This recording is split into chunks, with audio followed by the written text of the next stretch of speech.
Well, you know what, Phyllis, everybody knows your famous son, and we also know what he's famous for advocating for Parkinson's research. You know, in 1991 he was diagnosed, but it wasn't until 1998 that it was actually made public. So talk about that decision and what that was like.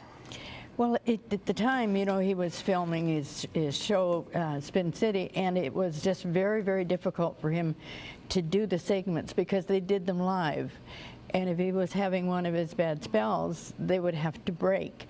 And the audience was there, and they made all kinds of excuses of why they were breaking. It was a camera problem, or it was lighting problems.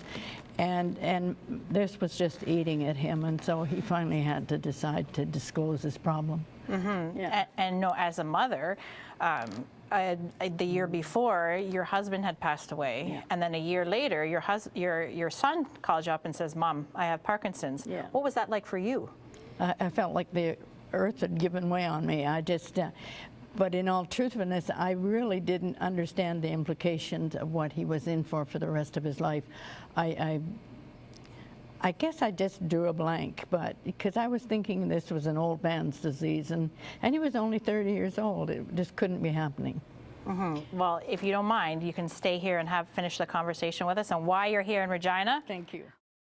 I'm back with Phyllis Fox, and now Phyllis, you come to Regina because of the event, the 2014 Parkinson's Curling Classic, because it's close to home for you because of Michael. But tell us why in Regina, why do you come here? Because there's so many events that you could be going to, but you picked Regina. I picked Regina.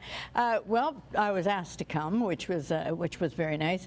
And this really hits home. You know, I'm such an admirer of Dr. Ali Rasput and what his work does, and I think that people here in Saskatchewan are so lucky that he chose to stay here and do his research. Right. He was invited in other hospitals and other places, and he chose the people here. So the people in Regina strongly support him, and I do too. And so then all the proceeds, like the proceeds from the event this weekend, is going towards that. It goes to his directly. It stays right here in Saskatchewan. That's right. Well, I hope you have fun while you're here. Absolutely. Do you curl? It's part of what keeps me coming back, you know? Yeah, because Regina's the place to be, right? That's right. Well, see, there you go, Molly. We heard it from Phyllis herself. That's right.